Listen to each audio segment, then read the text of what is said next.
Pessoal, boa noite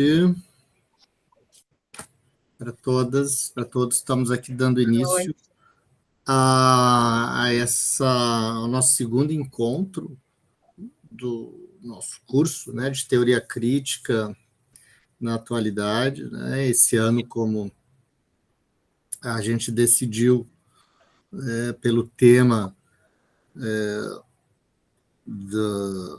um diálogo, né, com o Homem Unidimensional, do Marcuse, devido aos 60 anos, né, da publicação dessa obra, assim, muito, né, essencial, né, na teoria crítica do capitalismo. Então, nosso curso, o tema, né, ficou 60 anos, né, do Homem Unidimensional, atualidades da crítica radical em tempos de colapso. Né. E hoje a gente tem a satisfação de ter aqui conosco a Lana Veras, da Universidade Federal Universidade Federal do Delta do Parnaíba. Delta do Parnaíba, desculpa, Lana. E a Rita Iglesias, nossa querida doutoranda aqui na Universidade Federal do Rio, fez o mestrado também aqui com a minha orientação, né? Ou desorientação, né? Agora estamos trabalhando eu junto com o Jorge no doutorado e convidamos então ambas, né, Lana e Rita, para tratar do tema, né, a gente propôs, que é Homem Unidimensional, Homem Sem Valor, né, a Vida e a Morte. Então, esse é o nosso tema de hoje, tá? Então, passo a bola para vocês, não sei, Rita ou Lana, não sei quem é que vai começar, mas palavra aí é com vocês. Aliás, antes, desculpa, eu queria ver se o Jorge ou o Leomir gostariam de falar alguma coisa, dar alguma palavra inicial aí também, aí depois a gente passa a bola para elas. Uma coisa muito rápida, né? Só chamar a atenção, porque quem não conhece, talvez se situe melhor, né? É curioso ver duas pessoas que é quase um cruzamento de posições, né?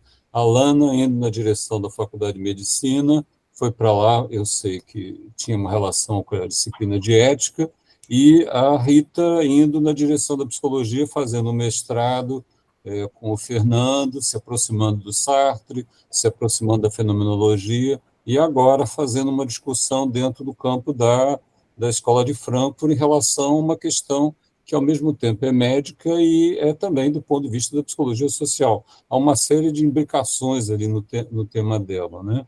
Então, eu acho interessante pensar que duas pessoas, né, que vêm de áreas diferentes, né, se aproximaram por caminhos cruzados, né? E, portanto, isso é um olhar que eu acho muito rico para nós, né? É muito importante que pessoas façam esse movimento, né? E a segunda coisa, só para pontuar, né, para quem ainda não se situou bem, né, é só acordar e entender que não existe tema talvez mais relevante no momento, ou um dos mais, do que a própria ideia da medicina apropriada pelo capitalismo. O simples fato de que todos nós, sem exceção, incluindo quem fala, incluindo quem é médico, somos, ao mesmo tempo, vítimas e algozes, né? Então, você se vê, ao mesmo tempo, como vitimizado, né, por uma lógica que o capitalismo coordena, né? Quer dizer, nunca a medicina esteve tão próxima de se tornar uma simples mercadoria como qualquer outra. É assim que as coisas são, né? Nós hoje temos essa absoluta clareza, né, de que nós estamos no mercado da saúde, né? Nós não estamos falando de médicos como se falava do passado. Aqueles que resistem sofrem muito, né? Aqueles que ficam na resistência sofrem uma pressão imensa, principalmente pelas gerações mais novas, né? E, ao mesmo tempo, uma sociedade que não sabe lidar com isso e não sabe lidar com a morte, porque o sentido das coisas se esvaiu. Então, eu não consigo imaginar um tema que mobilize todo mundo tanto, né? do que exatamente esse que a Alana e a Rita vão começar a falar agora.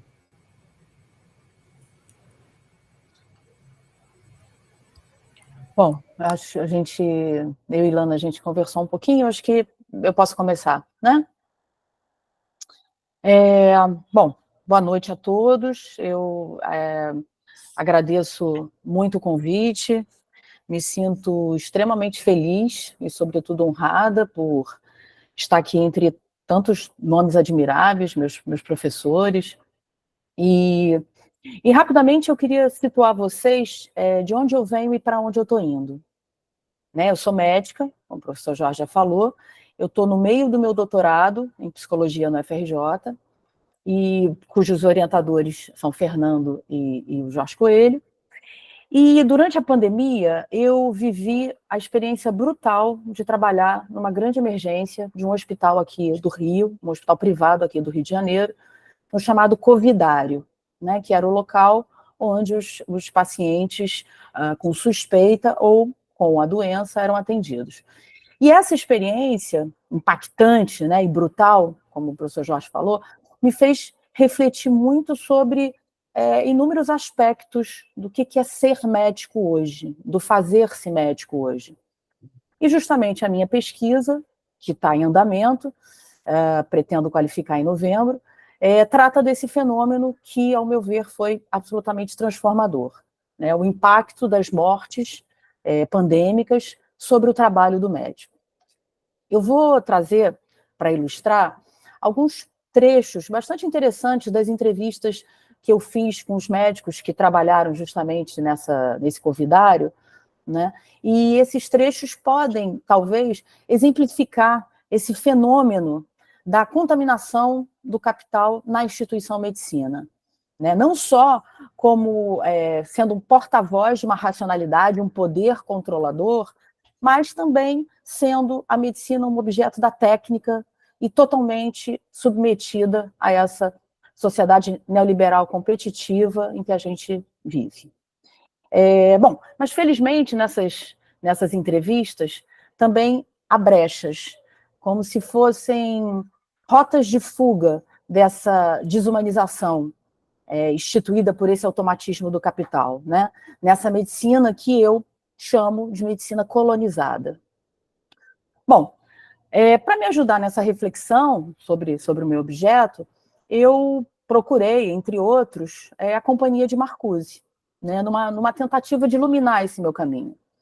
E eu me pergunto o que Marcuse pensaria hoje sobre a medicina ocidental, né, dos nossos tempos e sobre a pandemia tão letal que foi a pandemia de Covid-19. No seu texto chamado A Ideologia da Morte, de 1959, Marcuse reflete sobre como o poder da morte também se torna poder sobre a vida das pessoas. Esse texto é de 59, a esposa dele faleceu em 51, e é interessante pensar que ele levou esse tempo para elaborar e para poder escrever sobre isso. Nesse texto, ele diz de duas éticas contrastantes, né, a respeito da morte. De um lado, a atitude diante da morte como sendo a aceitação do inevitável, ou até a repressão do pensamento da morte, que é o que a morte se tornou hoje, um tabu, né? E de outro lado, uma glorificação da morte, ou seja, ela dá sentido à nossa própria vida. Já que eu vou morrer, a vida é agora. Para o médico, especificamente, a morte sempre foi algo que significou um fracasso, né, no meio do caminho. É um fato relativamente comum até na nossa trajetória profissional, se a gente comparar com uma outra profissão qualquer. No início do meu doutorado, um colega, né, as pessoas ficam muito assim intrigadas, né? Por que uma médica faz mestrado, doutorado em psicologia? E no início do meu doutorado, um colega me perguntou, mas sobre o que é a sua tese? E aí eu falei, sobre pandemia e médicos, né? Por exemplo, quanto que essas mortes todas, e ainda eram poucas, porque a gente ainda estava no início, mas como essas mortes todas impactaram sua maneira de trabalhar? E ele, mal esperando que eu completasse a frase, respondeu rispidamente: 0, pergunta outra. Bom, nessa ocasião eu falei: então eu vou te procurar depois e a gente conversa melhor, porque realmente fiquei um pouco assustada com essa resposta. Então, será que 0 é a resposta mais rápida que ele me deu ou é a verdadeira? Né? Será que 0 é a resposta que esperam de um médico experiente, corajoso, que não deve se sensibilizar com as agruras da profissão? Ou é a resposta de um homem branco, de sucesso, que não pode demonstrar seu medo frente a uma tragédia de impactos mundiais? Será que esse médico que respondeu isso para mim, ele estaria anestesiado como uma proteção, ou ele apenas não sente nada numa experiência padronizada? Seria esse um médico unidimensional? Segundo Byung-Chul Han, que é um filósofo sul-coreano que é professor de filosofia na Alemanha, ele diz, num livro chamado Capitalismo e Impulso de Morte, que é um livrinho bem pequenininho que eu recomendo, ele diz o seguinte, abre aspas, que o capitalismo é organizado segundo o desejo espelhado em consumo e produção. Assim, as negatividades como dor, como morte, são postas de lado em nome da positividade e da satisfação das necessidades. Desse modo, separar a vida da morte é constitutivo da economia capitalista. Se não existe mais fábrica, o trabalho ainda está por toda parte. E se os mortos não são mais vistos, a vida está coberta por uma rigidez cadavérica. A vida se congela para sobreviver e cria a vida morta-viva. E essa vida vai continuar produtiva, consumindo, ainda que morta-viva. Então, assim, vida e morte são categorias absolutamente relacionais. Quanto mais intensa a primeira, mais a segunda impactará. Se a primeira for invisível, a segunda vai seguir o mesmo caminho. Marcuse já dizia, naquele texto lá sobre a ideologia da morte, que quando a morte é bem-vinda, é porque a vida foi mais dolorosa que a morte. Bom, eu fiz essa pequena introdução justamente para dizer que falar de morte é falar da vida. E se uma é colonizada pelo capitalismo, a outra também vai ser. Eu gosto muito de uma escritora chamada Annie Ernaux, né, que é uma escritora francesa de romances, principalmente autobiográficos. E ela diz o seguinte: ter vivido uma coisa, qualquer que seja, dá o direito imprescindível de escrevê-la. As mortes que aconteceram impactaram profundamente a minha vida e também meu trabalho como médica. E por conta disso, eu decidi, então, pesquisar e escrever sobre isso. Tem um outro trecho do Marcuse, que no mesmo texto da Ideologia da Morte, que diz o seguinte, que a própria... uma precursora do progresso técnico é angústia. Porque a força racional da angústia talvez tenha sido um dos fatores mais fortes do progresso na luta contra a natureza e no melhoramento da vida humana. Então a gente começa a pensar aqui um pouco na relação entre morte e técnica, né? Então, eu acho que fica claro que pesquisar sobre vida, morte, medicina, pandemia, abre um leque para uma série de reflexões, inúmeras questões, entre elas ética, humanidade, técnica, progresso e o próprio capitalismo. Inicialmente, eu me debrucei sobre a própria profissão médica, no sentido de delinear mais concretamente o que ela foi e o que ela é nos dias atuais. A profissão, como eu já disse, ligada diretamente à vida e à morte. E certamente eu acredito que eu possa me referir à medicina como uma das mais antigas reuniões entre arte e técnica, né? Desde sempre houve alguém que tentou aliviar o sofrimento, tentou aliviar adiar a morte, né? Seja através de rezas, seja através de rituais mágicos, plantas, né? E partindo dessa afirmação, a gente pode compreender que a medicina também se transformou durante os anos, né? Uma vez que a própria técnica, a própria ciência também se desenvolveram. Sendo assim, o trabalho médico na nossa sociedade ele é historicamente determinado. A gente não pode separá-lo da processualidade histórica. Eu não vou voltar muito atrás, não, mas eu acho interessante, por exemplo, ilustrar, dizer que durante a Idade Média, por exemplo, a medicina era completamente misturada com a religião. Era uma medicina beira-leito, os sentimentos e as sensações que o paciente sentia eram absolutamente relevantes. O equilíbrio entre o mundo externo e o interno eram importantes. Bom, o tempo passou, século XVII, XVIII, com Descartes, o corpo humano começou a ser pensado, né, como uma máquina. E justamente com a Revolução Industrial surgiu a medicina hospitalar. Os sentimentos, a subjetividade do paciente não eram tão importantes, porque foram criados instrumentos para investigar internamente e externamente essa máquina, que era o corpo humano. As doenças, elas foram se tornando reificadas e ficaram mais importantes que o próprio paciente, né? Tiveram esse destaque. E, por fim, a partir do século XIX, surge, então, a medicina de laboratório, junto com uma intensificação absurda do processo de industrialização, e o paciente agora realmente tornou-se um objeto esse que vai ser manipulado e a subjetividade irrelevante. Bom, dessa maneira, a medicina ocidental foi se desenvolvendo, né? Mudando de uma cosmologia voltada para a pessoa para uma cosmologia voltada para o objeto.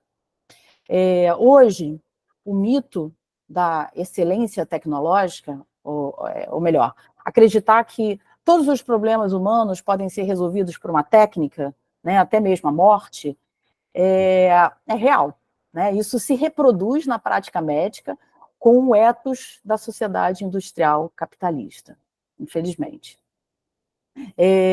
Após a Primeira Guerra Mundial, sobretudo a Segunda Guerra Mundial, foi vista uma mudança importante no trabalho médico, né, ligado diretamente ao acelerado desenvolvimento da tecnologia, né? Após a Primeira Guerra, por exemplo, foram desenvolvidas as transfusões. As pessoas, elas não morriam, mas perdiam a perna, o braço e sangravam. Então, começaram a pensar sobre transfusões de soro para que essa pessoa pudesse sobreviver e ser tratada em algum lugar.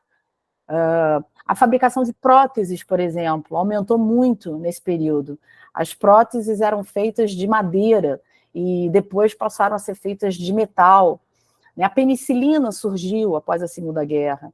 Então, a medicina e a técnica, a medicina e tecnologia são companheiros inexoráveis nesse nosso mundo contemporâneo, né? Marcuse, justamente nesse cenário que sucede à Segunda Guerra Mundial, ele vai analisar a questão da tecnologia sobre a ótica do capitalismo avançado. Na verdade, em 1941, num texto chamado Algumas Implicações Sociais da Tecnologia Moderna, ele já dizia que a civilização tecnológica é sustentada por uma razão tecnológica, né, ou instrumental, como chamava Horkheimer, né, o seu parceiro na escola de Frankfurt. E nessa racionalidade, nessa razão tecnológica, ocorre uma suspensão da racionalidade crítica, né? A racionalidade tradicional, com os padrões de individualidade, se dissolve na era da máquina, segundo Marcuse. Nesse livro aqui, que é bem interessante, que chama Tecnologia, Guerra e Fascismo, que tem uma coletânea de textos de Marcuse, inclusive alguns textos póstumos, cartas dele com Heidegger, enfim. Pois bem, o homem unidimensional de Marcuse se refere justamente ao modo de vida do capitalismo estabelecido. E, justamente por não ter uma visão crítica, faz avançar os pressupostos do mercado por todos os territórios, seja território tecnológico, político, econômico, subjetivo e o território da medicina, né? Produzindo desejos inconscientes e ações automatizadas.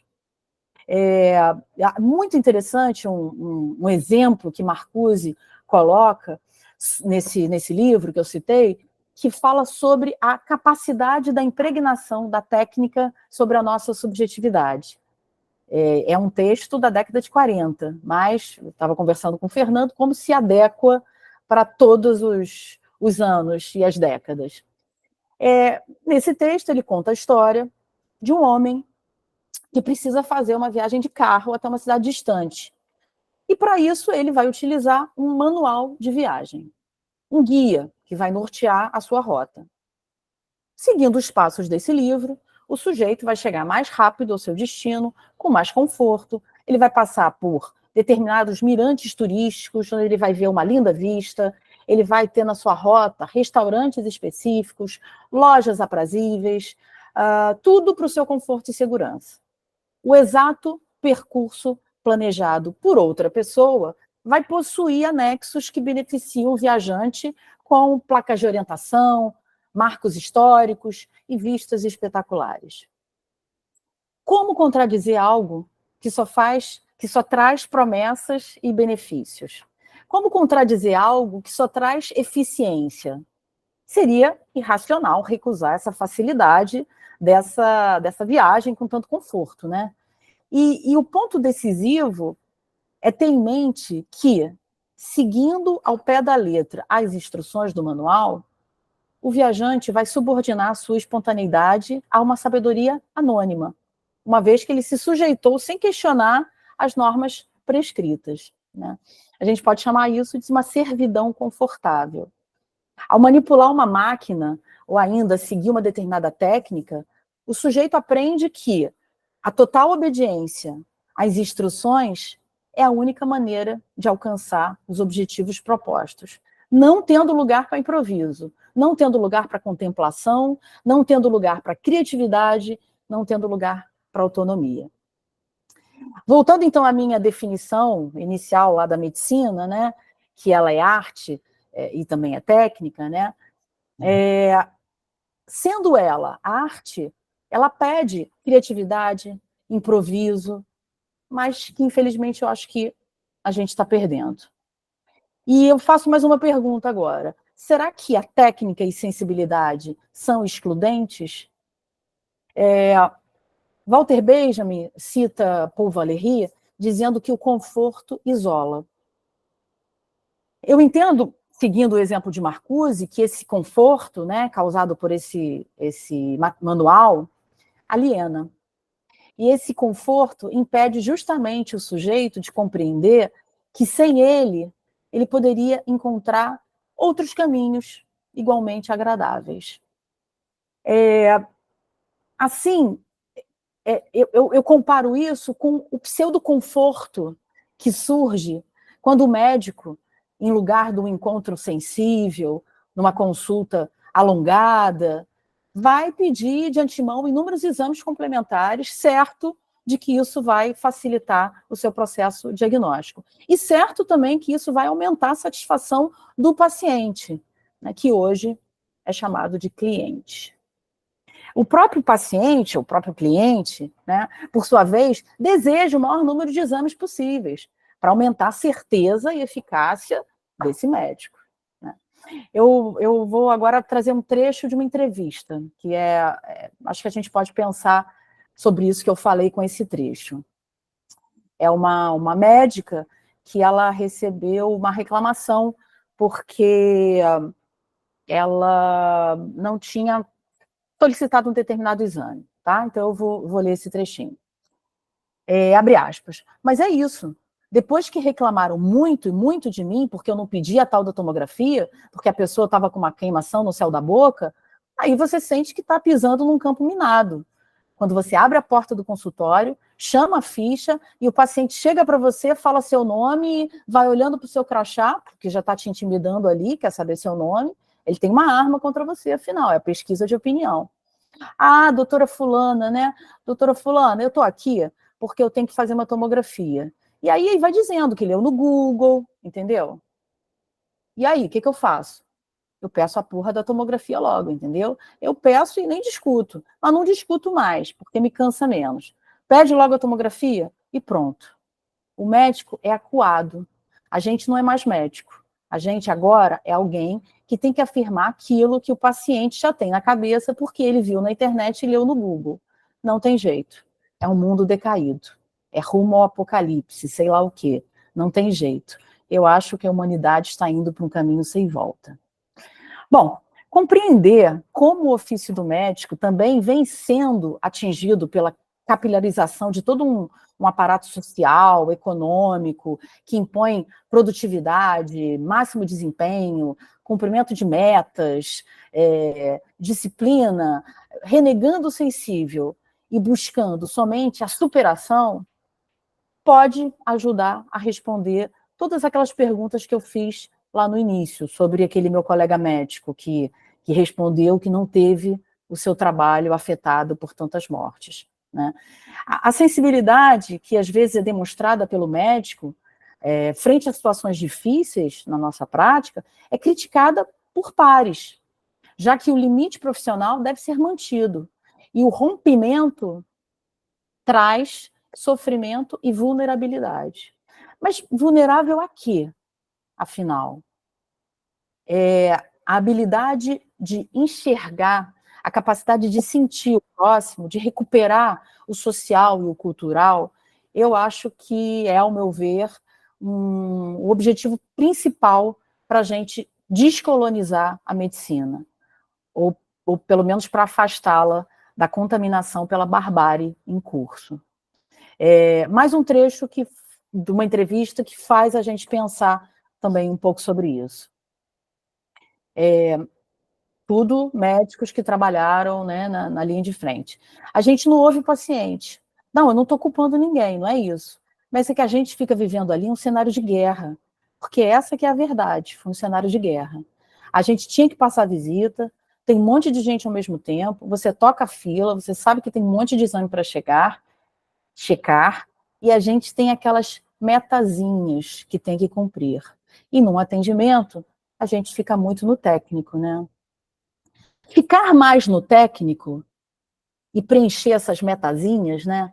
Sejam protocolos, fluxos, enfim, os nomes todos que a gente dá, é por vezes o mais eficiente da produção. Lembrando que a mercadoria, nesse caso, é a saúde. A razão tecnológica, ela circula pela medicina apagando modos de existência sensíveis, assim como a razão neoliberal torna a medicina impregnada de empreendedorismo, superação de si mesmo, né? É só a gente perceber agora a quantidade desses médicos de Instagram, que é um espetáculo de dancinha e de não sei o quê. O médico, desde cedo, ele é ensinado a bloquear o seu sentimento em prol da técnica, né? E, de certa forma, se alienar. Um outro trechinho. Eu me lembro que um sábado eu estava de plantão e uma paciente da enfermaria parou. Aí me chamaram correndo. Eu chamei meu staff. Ele me levou para o quarto e disse, olha só, você não pode chorar, tá entendendo? Eu olhei para ele, fiquei com a cara assim, e ele disse para mim, você chora depois. No momento, você tem que se manter serena, porque é você quem comanda e é você quem dá o tom. Ninguém vai te procurar porque tá bem. A medicina ficou muito pesada para mim agora. Lidar com pessoas em sofrimento o tempo todo consome demais. Eu tento me blindar um pouco de toda essa dor. E isso talvez me impeça de fazer amizades com os meus pacientes. Me impede de construir relações além da relação médico-paciente. Eu acho que eu tento manter as coisas nos seus devidos lugares. Essa dessensibilização como modo de proteção é um processo pelo qual o médico passa, inevitavelmente, para enfrentar a morte, né? E durante a pandemia, eu acho que essa questão se exacerbou. Cada um usa estratégias para isso, seja manter distância do paciente, como o colega que disse que não cria nenhuma amizade, seja se manter muito técnico, seja ter uma crença, né? De todo modo, essa mecanização dos seus atos, né, que são esvaziados de significado, ela se tornou muito explícita. O volume de atendimentos era muito grande, né, e o próprio caráter da doença, aquele caráter infecto-contagioso, demandava que houvesse uma certa padronização gestual, né? Então, a gente tinha que seguir protocolos rígidos, a gente tinha que se vestir de uma determinada maneira, a gente tinha que ter cuidado ao atender para não se contaminar. Então, isso tudo também levou muito a essa automatização, que já existia, obviamente, né? Mas a gente virou, mais do que nunca, máquinas de vida contra a morte. Eu brinco que quando a gente conclui a formação médica, a gente ganha automaticamente um passe para dirigir um tanque de guerra poderoso, inabalável e impenetrável. E a pandemia era um cenário de guerra, né? E a gente era o soldado. Esse trecho também foi uma das pessoas que falou isso. Um outro entrevistado disse o seguinte: eu acho que, pelo menos hoje, eu falo diferente da morte com os meus pacientes. Por exemplo, eu me senti mais próximo, mais íntimo da morte. Eu lembro que eu tinha mais dificuldade de ter que transmitir uma informação para a família, mas eu acho que eu tive um pouco mais de sensibilidade a oferecer. Quando você está vivendo uma realidade que, por dia, cai um avião de gente morta, e isso vai se somando dia após dia, 1.000, 2.000, 3.000, 4.000 mortes, tudo muda na vida da gente. Desencantar a natureza, controlar a natureza, fazer cair por terra mitos, superstições, temores ingênuos, foi por muito tempo o objetivo do homem, né? E isso balizou a noção de técnica, né? De desenvolvimento, de modernidade, de progresso. E o desencantamento do mundo caminha de braços dados com a formalização da razão, né? Com o despertar da ciência, com o surgimento da medicina profissional, começava, então, a colonização da medicina, que cercava tudo de saberes racionais, científicos, fazia desaparecer os saberes da antiguidade, né? A coisa intuitiva. Qualquer colonização vai se dar num eixo de força e de poder. Portanto, existe uma subalternidade em jogo que, por exemplo, na medicina a gente fala de colonização, né? O hospedeiro está colonizado. Ele não escolheu essa bactéria ou aquela bactéria, ele está simplesmente colonizado. E, às vezes, ele nem se dá conta disso, né? Então, habitualmente, né, em outro campo, obviamente, eu estou fazendo essa comparação, só porque eu sou médica, mas em se falando de colonização, eu acho que se soterra também o sensível. Não é respeitada a sensibilidade do colonizado em prol de algo mais importante aos olhos do colonizador, seja por questões econômicas ou sociais. César já dizia em seu discurso sobre a colonização que a colonização desumaniza o homem mais civilizado. Então, eu acho que eu posso chamar hoje a medicina de medicina colonizada. E é importante, né, é interessante pensar sobre a modernidade como desencanto da natureza, né? E aí me vem à mente o Luiz Antônio Simas, que ele diz que o contrário da vida não é a morte, é o desencanto. Então, apesar de eu não ter morrido, né, na pandemia, poderia, mas o desencanto que me tomou nesses últimos anos, tanto pela pandemia, quanto por tudo que se transcorreu paralelamente a ela, do Brasil, do genocida, né, me fez refletir muito sobre tudo isso. E eu acredito que retomar esse encantamento, entendendo o encantamento como sensível, né, o que verdadeiramente se sente, né, pode trazer uma saída para a medicina. Religar o cuidado médico, seja o diagnóstico, seja terapêutica, enfim, o cuidado médico ao sensível, sem que isso seja desabonador ao médico. Eu acho que isso pode ser emancipatório. Um outro trecho de uma amiga que disse: pandemia foi assim, transformadora mesmo. Eu mudei a minha forma de ver o paciente, porque tem sempre alguma coisa por trás, ali, envolvendo aquele paciente. Eu comecei a olhar mais para isso. O meu atendimento, hoje em dia, é mais assim, sabe? Eu demoro mais tempo. Exatamente porque não adiantava eu ficar naquela casca, tendo que ser firme, mas cheio de confusão dentro da gente. Tem um livro que eu gosto muito, né, Capitalismo Tardio e os Fins do Sono, 24/7, que fala sobre os avanços do capitalismo sobre o sono, justamente que ele chama de último limite a ser alcançado, que na verdade até já foi alcançado, né, com essa medicalização galopante, enfim. A medicina, ela sempre foi considerada uma profissão tão assim imaculada, né, tão nobre, só que eu acho que ela já foi também alcançada, esse limite já foi quebrado. E ela, infelizmente, foi transformada num setor da economia, né? O capital não poderia deixar de querer conquistar a saúde, né? O bem mais desejado do mundo. E ele não podia deixar na mão dos médicos, né? Esses pobrezinhos.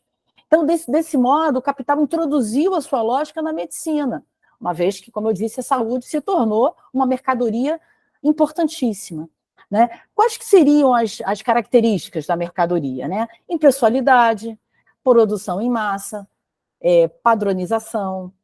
Então, a forma de cuidado mais tradicional se transformou em procedimentos padrões. Surgiram protocolos, surgiram acreditação, capital financeiro assumiu o controle, né? O primeiro ramo da saúde a assumir essa forma industrial foi justamente a indústria farmacêutica, né? A gente pôde ver isso um pouco na pandemia com as chegadas da vacina. A gente pôde perceber um pouco esses tentáculos do capital, né? Tem vacina, onde tem vacina. Cada vez mais vem surgindo modelos gerenciais, principalmente nos grandes hospitais, que aumentam a produtividade e reduzem a satisfação do paciente, né, e do médico. E com isso, há uma desvalorização com a proletarização do trabalho médico. É só a gente pensar no plano de saúde. Quem é que pode falar do plano de saúde? Hoje em dia, quantos planos de saúde existem? Como é que... Bom, não vou nem entrar nesse assunto, senão vou me estender muito. Mas, enfim, os interesses socioeconômicos estão claramente comprometidos com o capital. Num determinado momento da entrevista com os médicos, eu pergunto se eles acharam que na medicina, na pandemia, os médicos foram valorizados, se a medicina foi valorizada. E eu vou, então, trazer mais um trechinho também. Se o médico foi valorizado, não, deveria. Mas depois que tiveram com a gente lá na emergência, mandaram todo mundo embora. Dane-se, não preciso mais de vocês. Quer dizer, a valorização foi só quando precisavam da gente, depois zero. Para mim, todo CEO é um psicopata por definição. Na minha opinião, o CEO tem que ser psicopata para fazer uma coisa dessas, para chegar onde ele está e para ter que tomar essas decisões. Ele só pode ser uma psicopata. A gente não trabalha mais no hospital, né? Para a gente, é um hospital. A gente tem aquela ideia antiga, mas, na verdade, é uma grande empresa. Você é funcionário? Não, nem isso. Você é um prestador, você é um colaborador, você não é mais um médico, você é um número. Eu acho que a pandemia desvalorizou o médico a partir do momento que alguém no poder diz para você seguir qualquer outra coisa, e não o médico que está dentro do hospital. A gente é um número, a gente não é visto como pessoa, veio o Covid e depois diminuiu.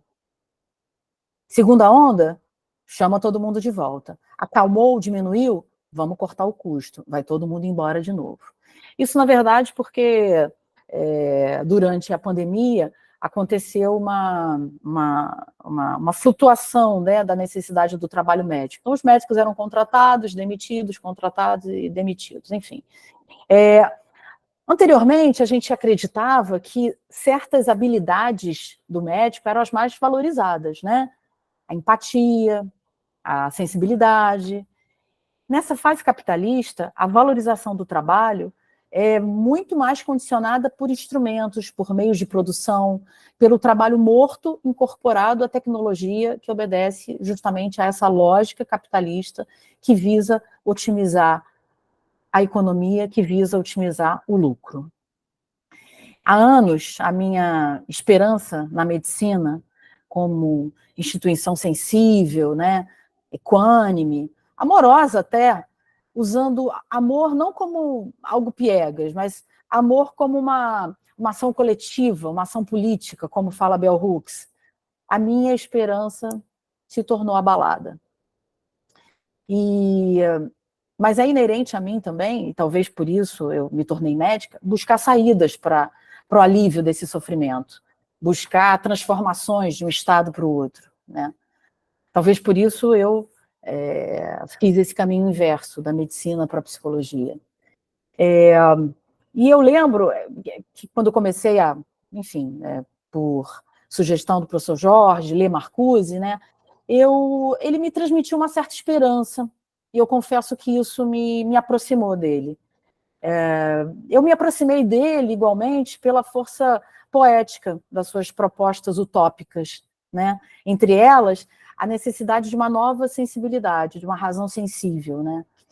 O conceito de nova sensibilidade de Marcuse, não vou entrar aqui em detalhes, mas ele tem raízes no marxismo, mas ele subverte esse conceito, uma vez que ele busca elementos subjetivos para uma revolução. E ele acredita que essa revolução só é possível através de uma libertação individual. Existe um livro que foi reeditado agora, bem novo, que fala sobre, chama um ensaio sobre a libertação, que traz esse conceito de sensibilidade, que vai ganhar uma importância política justamente por representar uma dupla praxis, a negação do estabelecido e a afirmação do desejo de libertação. Pois bem, essa nova sensibilidade vai ser, segundo ele, a possibilidade da gente quebrar essa alienação, essa continuidade da exploração.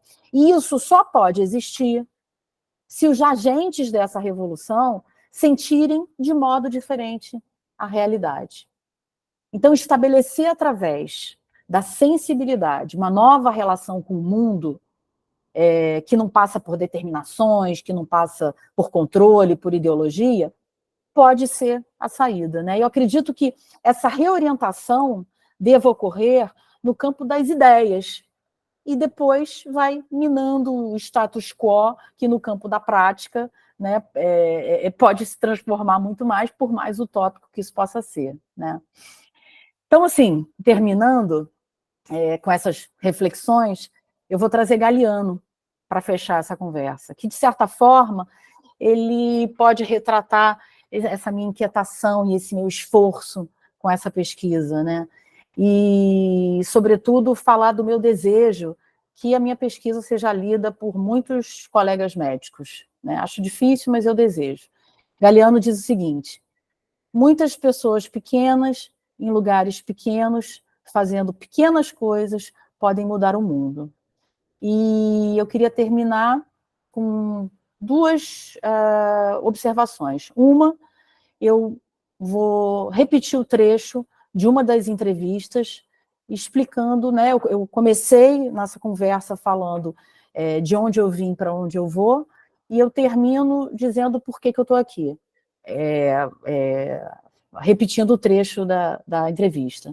Abre aspas, mas as palavras poderiam ser minhas, porque não adiantava eu ficar naquela casca, tendo que ser firme, mas cheio de confusão dentro da gente. E, por fim, agradeço a atenção de todo mundo e queria dedicar essa aula aos mais de 713 mil mortos pela Covid-19 no Brasil do genocida. É isso. Obrigada, gente.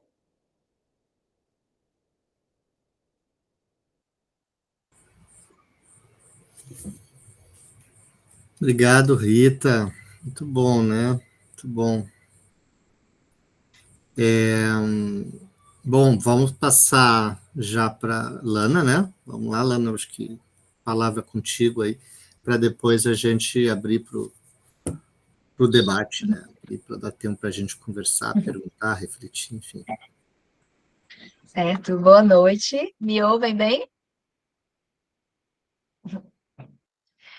Eu acabei de anotar aqui uma fala da Rita, que ela falou no começo, né? Vou dizer de onde eu vim, para onde eu vou, e no final ela falou, e o que estou fazendo aqui?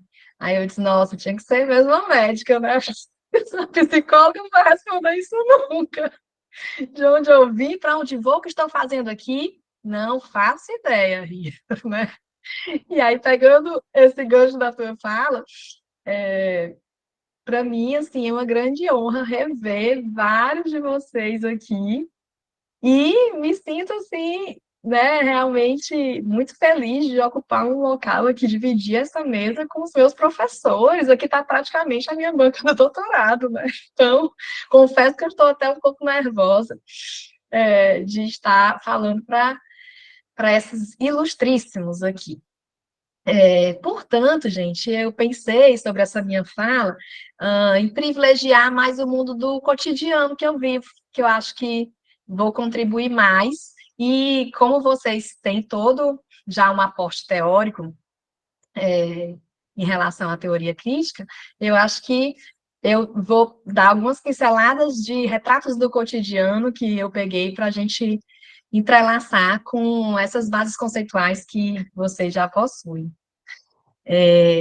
Contextualizando um pouco, eu acho que faz 10 anos, né, que eu defendi a minha tese de doutorado, que foi orientada pelo professor Jorge, com orientação do professor Ariane, e essa questão que ele falou do nosso cruzamento de trajetória, Rita, realmente é bastante interessante, e hoje, especificamente hoje, é um dia bem, eu acho que foi hoje o dia que a gente cruzou mesmo o nosso caminho aqui nessa fala, que fez, de manhã eu participei de um evento dos 10 anos do curso de medicina que eu vim antes de iniciar, né, eu defendi o doutorado em 2014, errei, 2014, há 10 anos, e passei no concurso logo a seguir, vim para cá, estava sendo aberto este curso de medicina aqui da cidade de Parnaíba, Piauí.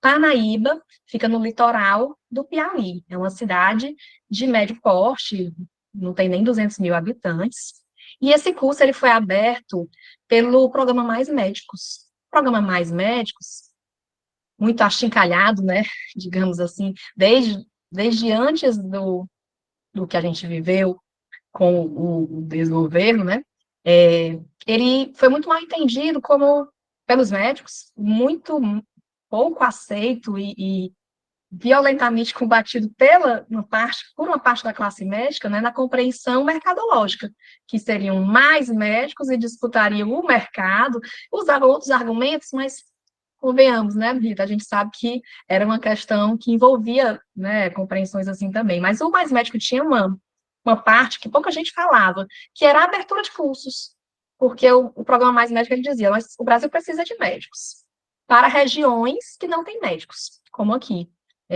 por exemplo. E os médicos se concentram muito no Sudeste, Rio, São Paulo, grandes centros, grandes urbes, né? E o programa Mais Médico, ele dizia, nós temos que formar médicos no interior, nas cidades, onde a assistência médica não chega, porque os profissionais não têm interesse de ir, porque nas grandes cidades, onde a vida urbana é mais sedutora para um grupo, né, pagavam bem, então essas cidades de médio e pequeno porte ficavam sem médicos, né, então esse curso foi aberto aqui nessa época, há 10 anos, e a nossa primeira turma foi formada na pandemia. Ela foi, primeiro o curso parou, a gente estava no internato, no finzinho do curso, né, no final do internato, o curso foi paralisado, naquele março fatídico, né, de 2020 aqui no Brasil, e depois eles voltam já adiantada a formatura deles, então eles tiveram, não só, a gente teve que formar uma primeira turma numa universidade jovem, né, de um curso novo, a primeira turma, no meio de uma pandemia, e eles que foram os profissionais de frente do nosso hospital estadual aqui, que é um hospital da cidade de Médio Porte, uma cidade do interior do Piauí. Então, imagina a situação que esses recém-formados foram jogados nessa trincheira, né? E aí, hoje, nesse evento de 10 anos, que eu estou dizendo que foi o nosso cruzamento, Rita, alguns egressos, a gente já tem 4 turmas formadas, né? Alguns egressos foram falar. E aí, na fala dessa turma, de 3 egressos dessa turma, que foram da linha de frente, eles choraram. E, né, 2 médicos, eram 3 médicos, homens já, pessoas experientes até, em idade também, e depois disseram que, olha, eu não achava que eu fosse me emocionar falando disso, eu pensei que já estava, né, passado. E quando eles foram falar, que é um evento de 10 anos, acaba mexendo com a história, as memórias, né? E o nosso fundador do curso morreu mês passado, então estava todo mundo muito sensibilizado, que era uma pessoa da saúde pública e tudo. E aí eles choraram, e aí eu me lembrei na hora da sua pesquisa, Rita, assim, como é uma vivência que alguns profissionais passaram, né, que vai, né, interferir mesmo na prática médica, não sei para que lado, mas foi uma vivência realmente muito intensa, muito intensa. Então, gente, no doutorado, em 2014, eu estudei a mercantilização dos rituais funerários. Estudei a mercantilização da morte, e essa tese se chamou Aqui se jaz, aqui se paga. Como a Rita, né, falou, estudar a morte acaba sendo sempre estudar a vida, né? Como se morre, sempre estudar como se vive.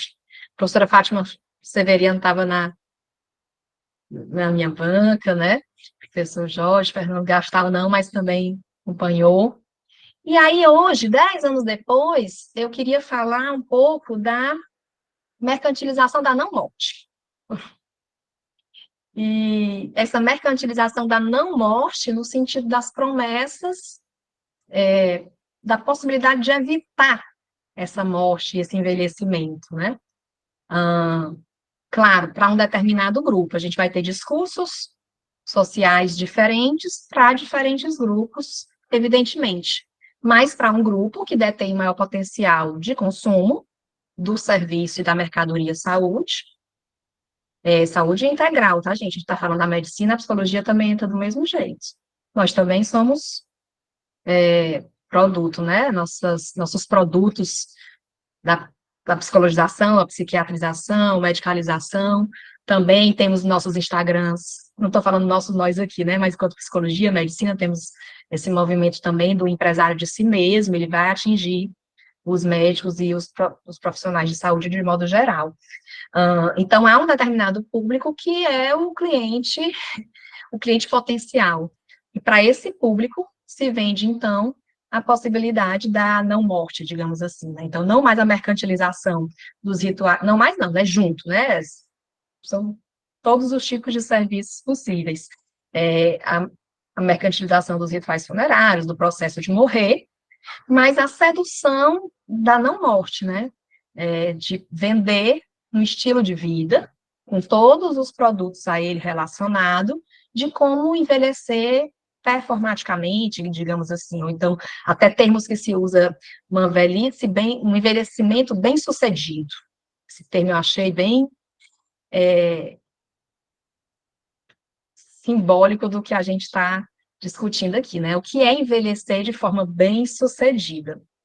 E aí, para isso, gente, eu queria passar, vamos ver se vai dar certo aqui, eu passar para vocês um videozinho de 1 minuto e 40, que é um trechinho de um filme. Eu até mandei para o professor Jorge e para a Rita, e eu queria muito que vocês assistissem. Eu vou tentar passar aqui, tá? É só 1 minuto e 40.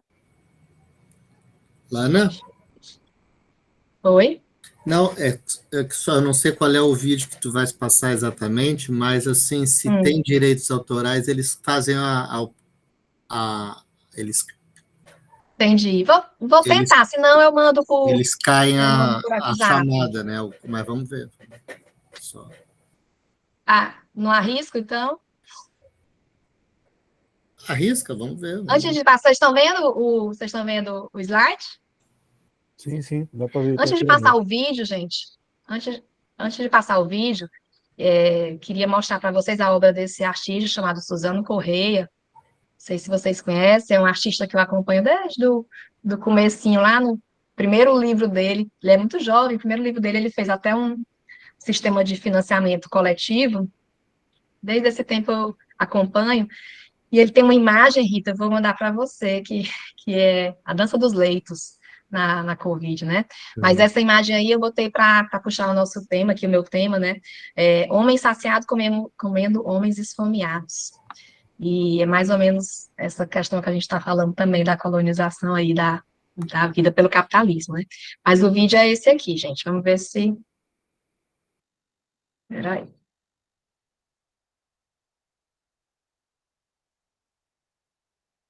Lá vai.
Fátima, se recupere.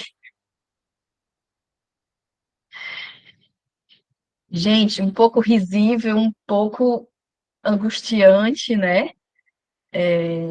Porque é uma realidade que não é estranha a nós, de certa forma. A gente identifica nesse homem e não tem como a gente ver um vídeo desse e não lembrar da questão da promessa da técnica como salvando, né? Salvando o homem da dor, da morte, do trabalho. E então você vê que a técnica, e agora a técnica dentro da área médica, né? Essa questão da imortalidade, não da imortalidade somente, mas da juventude eterna, né? Porque ninguém nunca sonhou em ser imortal, velho, né? Toda a mitologia que traz a fonte da juventude, né? Era ser eternamente jovem, não é? Então, toda essa questão é um desejo humano que a gente vê em muitas épocas. Mas, hoje em dia, além de um desejo, ele há uma promessa de realidade. Então, a questão da técnica e da tecnologia médica, fazendo parte do nosso imaginário colonizado, digamos assim, por essa promessa, ela faz com que determinado público, já já a gente vai ver, né, que essa promessa não é igual para todos, mas ela faz determinado público crer que é possível sempre alguma solução. Certamente a pandemia deu uma balançada nisso, né? Mas eu acho que nossos mecanismos, tanto psicológicos como de consumo e tudo de midiático, já estão fazendo a gente acreditar novamente, um determinado grupo, né? Que é possível não morrer, ah, e o não morrer se concretiza no não envelhecer. Essas coisas vão se misturando, né? O envelhecimento bem-sucedido como uma evitação da morte.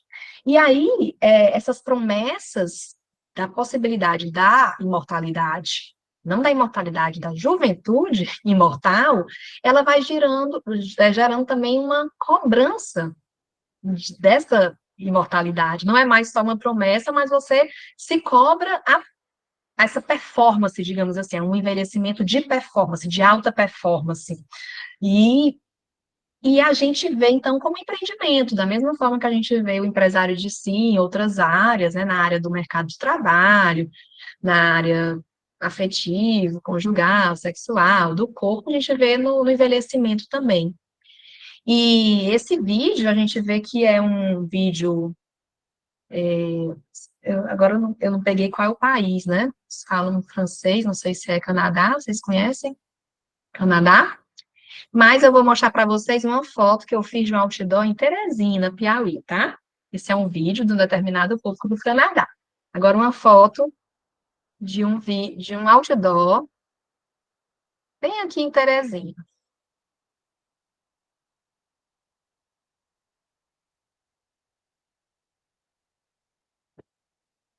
Visualiza?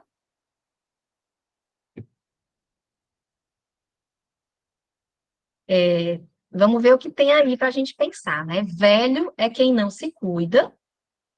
Então, o uso do termo velho num tom pejorativo, né? Então, assim, tá aí como um xingamento, né? E você não precisa ser, se você se cuidar, e uma frase embaixo no imperativo. Mantenha-se jovem, né? E o mais impressionante que eu acho desse outdoor é que é uma clínica de geriatria. Então, veja só, né? Você não pode ser velho na clínica de geriatria. Acabou. Você não pode mais ser velho de um determinado jeito em lugar nenhum. Porque você tem um jeito de ser velho, que é o jeito vendido, né? E, inclusive pela medicina e também por várias outras áreas, né? A gente vê aí a área do turismo, que vende pacotes específicos para melhor idade, né? No uso do eufemismo, que vai retratar todo o tom pejorativo que aquela pessoa é tratada, né? Porque a gente sempre tem que mudar o termo velho. Velho é um xingamento, como está aí no outdoor. Então, a própria clínica de geriatria xinga a pessoa de velho. E diz que é um empreendimento individual, né?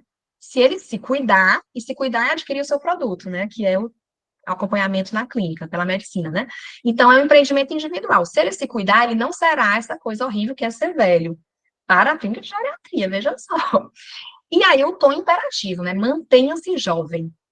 E aí é interessante, assim, a gente ver como isso vai se delineando nesse grupo, né? E aí, sempre eu acabo falando alguns casos da minha vida pessoal, né? Um exemplo que eu vi hoje aqui na minha casa. Minha mãe viajou para um show, minha mãe tem quase 70 anos, né? Ela viajou para um show de um artista pop aí, que gosta, viajou para um show.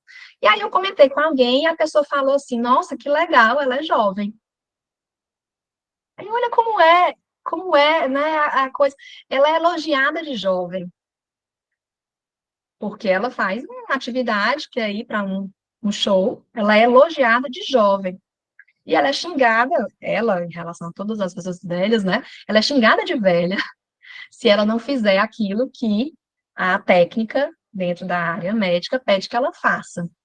Então, assim, a gente tem que pensar um pouco sobre qual seria então, esse conceito de envelhecer bem, né?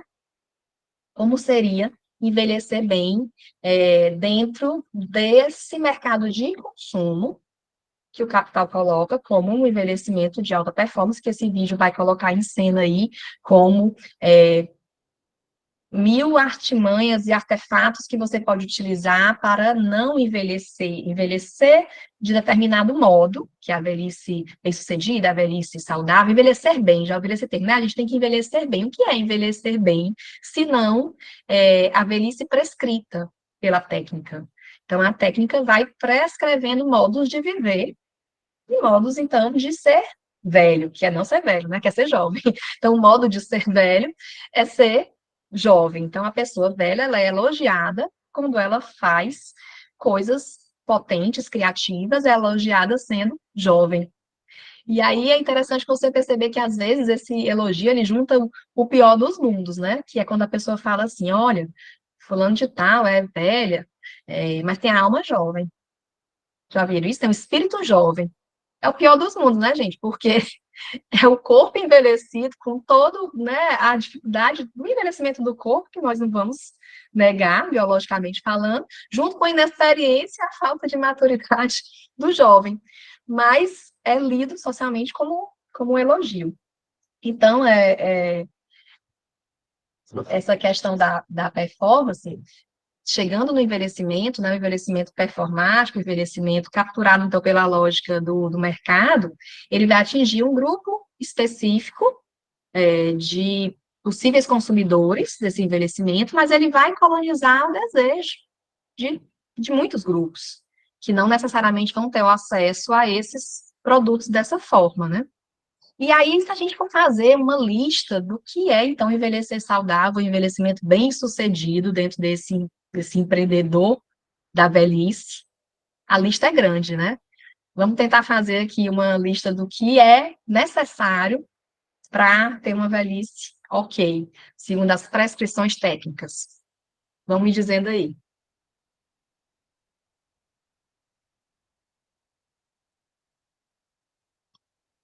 Tem que fazer exercício, né, gente? Andar 8.000 passos. Dá 8.000 passos. Eu descobri recentemente essa história de contar passos pela minha sogra, que tem também quase 70 anos, e um dia que ela chegou e ia dormir, disse, não, ainda não posso dormir não, porque eu tenho que aqui andar os passos. Eu falo, dá trocos passos. Ela ficou dando umas voltas aqui na garagem. E aí, depois eu fui descobrir que a gente tem que contar os passos, né? Como um celular conta os passos. E aí, se você andar sem um celular, não conta os passos. Então, as pessoas agora, algumas, compram um relógio para contar os passos, quando anda sem um celular. E aí, uma coisa vai mudando, vai, né, gerando a necessidade do consumo de outras coisas. Vocês estão com os exercícios aí, atividade física em dia? Vamos empreender para envelhecer bem, né? O que mais que a gente tem que fazer, gente? Comida. Alimentação saudável, né? Então, o que quer que isso queira dizer? Suplementos, eu até botei no chat aqui, né? Como a gente tem hoje, né, uma quantidade imensa de suplementos, além de dietas prescritas em relação a come carboidrato, não come carboidrato, tanto proteína, tanto isso, tanto aquilo, agora também suplementos e muita suplementação em comprimidos, né? Até eu botei o link aqui eu vi esses dias esse suplemento de melatonina que é para ajudar o sono, como vocês estavam falando da colonização do sono, né? Da fronteira do sono. É um remédio que ele tem uma associação com uma bala muito famosa, né, a bala Fine, vocês devem já ter escutado falar, né, que é uma bala muito famosa, e o remédio é da marca, se vocês são da geração que tinham achocolatado com a promessa que vinha vitaminas, não era isso? Tinha lá o achocolatadozinho, e a sedução dos pais era o quê? Vem vitaminas. Então, o pai diz assim, não, eu vou dar essa comida, a compreensão de que era uma comida, que ela está adicionada de vitaminas. Aí, olha só como a gente deu a virada, né? Eu vou dar esse remédio porque ele está adicionado de bombom. Então, a bala virou o complemento do remédio. O remédio é o principal. Ele passa a ter só o rótulo da bala. Antes era a bala, que eu a chocolatada é a própria bala, né? Com o apelo da vitamina. Hoje a vitamina com apelo da bala. Então, a gente vê como o produto principal, ele passa a ser, então, a promessa de uma intervenção na saúde, e não mais nem a comida, o sabor. Se a gente for, então, para desempenho, para esse envelhecimento saudável, né, gente? Desempenho sexual, vocês viram aí no vídeo que ela fala, ele só usava um pouco de medicação, ele era o tesão da adolescência. Então, para ter o desempenho sexual satisfatório, considerado no envelhecimento bem-sucedido, ela se compara à adolescência. Desempenho cognitivo. Vocês devem já ter recebido alguma publicidade de academias cognitivas para idosos. Já, Fátima? Fátima. Já ouvi falar, sim. Existe um curso, né? É como se fosse exercícios cognitivos, né? Para não envelhecimento. Já ouvi falar, né? Foi uma colega minha de de criança, né? Eu digo, não, eu já leio demais, não preciso ir para este curso, não. E não dizendo que nenhuma dessas questões, gente, não desqualificando, né, evidentemente, o poder do exercício físico, ou do exercício da cognição, ou qualquer outra questão. Agora, pensando sobre a obrigatoriedade de se fazer essas práticas de um determinado, né, de uma determinada forma que é prescrito pela técnica. Então, nós temos que andar tantos passos, o desempenho sexual tem que ser da adolescência, o desempenho cognitivo, eu tenho que entrar numa academia que eu vou fazer um plano desenvolvido por psicólogos, mas não qualquer psicólogo, um psicólogo cognitivo comportamental, um neuropsicólogo, que vai te fazer uma neuroavaliação e te passar uma estimulação enfim, me perdoe aqui, mas não, a gente vê que a ramificação, capilarização do capitalismo mesmo atingindo as nossas práticas, né? Então, a gente, para envelhecer, vai ter que contar os passos, fazer musculação, porque a musculação também melhora no adiamento dos sintomas do Alzheimer. Mas a alimentação tal também melhora. E fazer academia cognitiva, isso eu não estou falando, gente, de algo que eu vi nos Estados Unidos, na França, não, isso aqui, em Parnaíba, Piauí. Então, na hora que tem bem aqui, na minha cidade, de cento e tantos habitantes, cento e tantos mil habitantes, tem todo o Brasil. Na hora que tem aqui, tem em todo o Brasil e tem online também, né? Então, eu ando aqui e recebo uma publicidade de uma academia cognitiva, que a minha mãe tem que ir fazer essa estimulação, ela tem que ir para a academia, ela tem que ir para a academia cognitiva, ela tem que suplementar a alimentação, mas ela tem também que viajar para ver o show que ela foi, porque ela é jovem, né? E ela tem também que botar um botox. Eu estou falando, né, todos nós.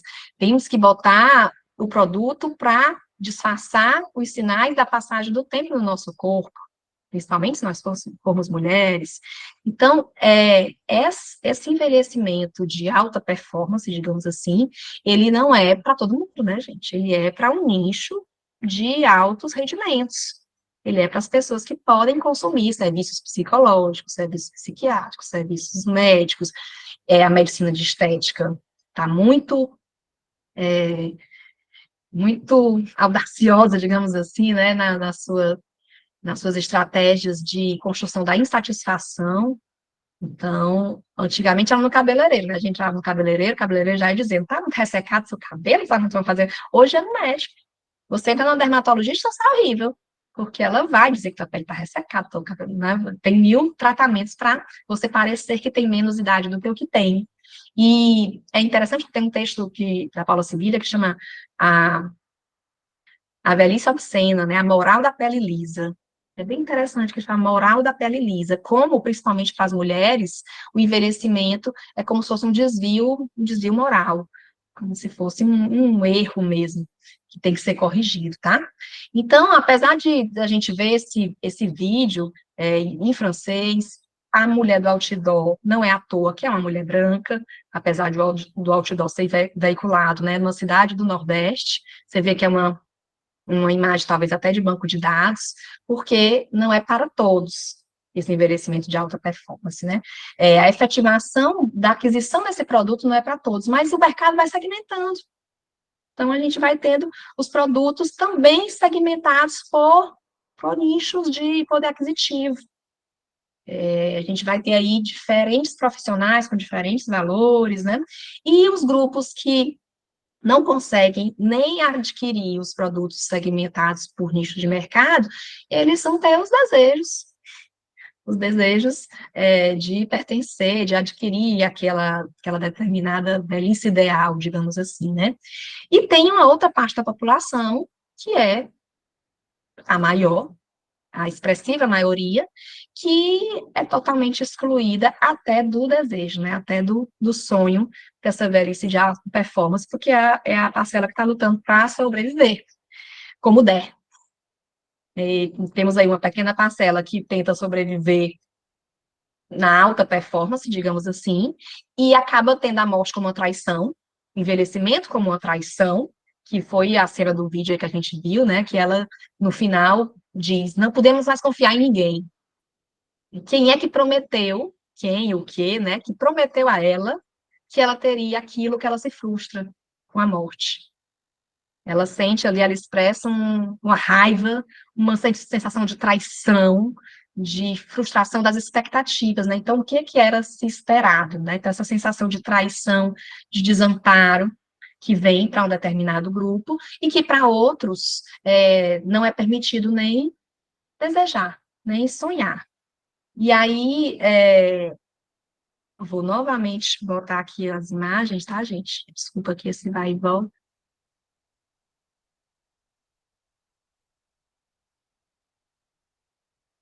Aqui está o outdoor, né?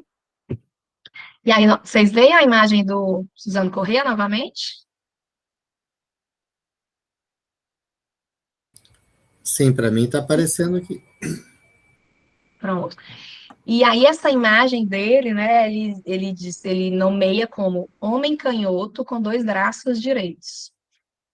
E aí eu lanço essa pergunta, né? O envelhecimento em alta performance é uma promessa direcionada para todas as pessoas? Evidentemente que nós já conversamos aqui que não, né? Um determinado grupo, que é o grupo que interessa ao capitalismo, que é o grupo que pode consumir. O outro grupo, nem o desejo interessa mesmo é a alimentação. E a gente vê com os conceitos da necropolítica, né? Que os grupos que não podem adquirir nem os produtos segmentados mais baratos, eles são mesmo alvo da aniquilação. E se a gente for pensar, por exemplo, algumas variáveis mais expressivas, né, como velhice e raça, apareceu para vocês aqui, né? Por exemplo, se a gente for pensar o conceito de envelhecimento atravessado pelo conceito de raça, a gente vai ver uma diferença muito grande no lidar com o envelhecimento. Diante da questão racial, que a gente tem aí o genocídio da população jovem, então a gente tem uma alta taxa de mortes violentas, tanto por assassinatos, como por outros tipos de morte violenta. A gente tem a expectativa de vida do Brasil, que aumentou bastante nas últimas décadas, ela não é homogênea, a gente tem uma queda abrupta na faixa de 60 mais, 64 anos, mais ou menos, a gente tem uma queda bastante expressiva de negros, pardos e pretos, né, na faixa etária dos 60 mais. Então, a gente vê que o envelhecimento como um privilégio, envelhecer para um nicho branco, né, que a gente viu lá do vídeo francês e do outdoor, direcionado da clínica particular de geriatria, o envelhecimento que é considerado algo a se afastar, algo a se rejeitar, algo indesejado, para determinadas camadas, é privilégio. Quando a gente vê a expectativa de vida menor nessa população, né? Outra referência que eu queria dar para vocês é um filme que, inclusive, eu não consegui assistir ainda, não sei se algum de vocês já assistiu, que se chama A Substância. Ele foi lançado agora, dia 20, 19, 20, agora, semana passada, né? E ele tem aquela atriz Demi Moore envelhecida, e ele trata a questão do envelhecimento e a questão de gênero. Então, assim, não vou dar muitos spoilers, porque tudo que eu sei é do trailer e das coisas que eu já li e conversei sobre o filme, mas eu trouxe só porque é o mais atualizado que eu vi, para a gente tratar como o envelhecimento ele vai, então, atingir os gêneros de modo bastante diferente. Envelhecimento em relação ao corpo da mulher, né, o envelhecimento em cima do corpo masculino. Com a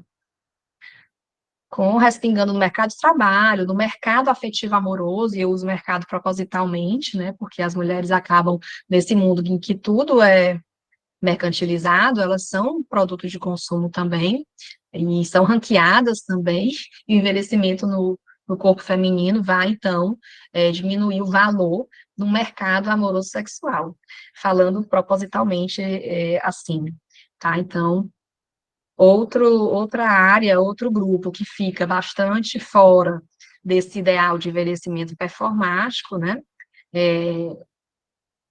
As identidades trans, que a questão da expectativa de vida também vai ser radicalmente atingida pelos esses processos necropolíticos, né, de extermínio mesmo. Essa imagem é uma referência a um álbum de uma cantora Lineker, vocês devem conhecer, né? Esse álbum, Caju, que foi lançado esse mês também, ele conseguiu furar a bolha, digamos assim, da comunidade LGBT, que é IAPN+. Ela já ganhou um Grammy brasileiro e está cotada aí para outros Grammy, né? Então ela conseguiu furar aí essa bolha, ela é uma cantora trans. E tem um verso da música que está mobilizando muito as pessoas da comunidade, em que ela diz, né? Será que você sabe que no fundo eu tenho medo de correr sozinha e nunca alcançar? Então, a maioria dos grupos, apesar da gente falar dentro, né, de uma psicologia mais crítica desse envelhecimento performático, desse envelhecimento de alta performance, se a gente for pensar mesmo, a grande maioria da população, ela fica completamente à margem das possibilidades de acessar os produtos de consumo, da possibilidade de se sentir atraída, entende? Porque existe um grupo que recebe essa promessa, acredita nessa promessa e vive em função disso, e existe outro que se sente traído, então não dá bom, não dá bem para eles, e também para o resto também não, porque eles não têm nem a possibilidade de pensar, né, de tentar isso, porque estão lutando ali para sobreviver no dia a dia, né? Que a Judith Butler, né, vai falar das vidas não passíveis de luto. Então, no vídeo que eu escolhi para problematizar com vocês, tem ali uma mulher bastante mobilizada pela morte do companheiro. E a gente tem no conceito da Judith Butler a descrição de vidas não passíveis de luto, né? Então, as vidas pelas quais não nos enlutamos. São as vidas para as quais para a gente a vida também não foi significativa. Então, as pessoas das quais a gente não se enluta são as pessoas que a vida também não nos importou. E pensando socialmente isso, é uma parcela cada vez maior, né, da nossa população, que que a sociedade é inelutável, né, não se enluta por elas. Eram essas as questões que eu queria trazer para jogar aí, para a gente conversar e costurar com a teoria, tá, gente? Obrigada.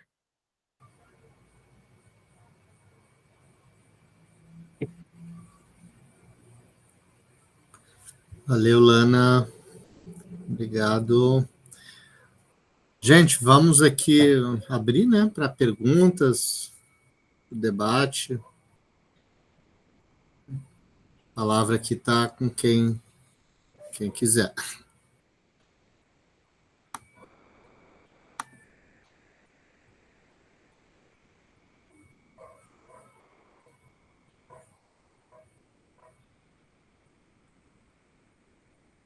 Jorge?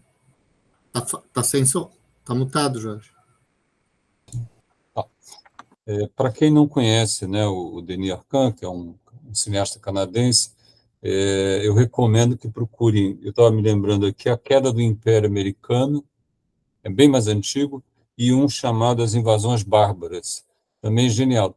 A filmografia dele é exatamente assim, vai na mesma direção de um pensamento muito crítico, né? Então vale muito a pena resgatar os filmes dele, né?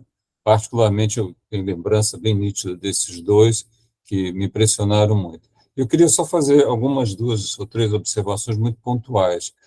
No caso da Lana, ela estava falando da questão dos jovens, dos idosos, né? E aí eu me lembrei do livro do Otto Rank, O Mito do Nascimento do Herói.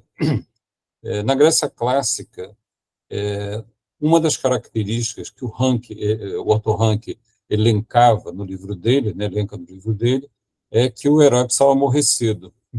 Então, para ser herói, é preciso morrer jovem, né? Porque quando você envelhece, você não vai virar mais herói, né? Quer dizer, não se pode imaginar, é um pouco irônico dizer isso, mas faz parte, né, da construção mítica do próprio herói. Como também ter um nascimento glorioso e muito sofrimento. Isso é parte da construção que o Otto Rank fez do mito do nascimento do herói.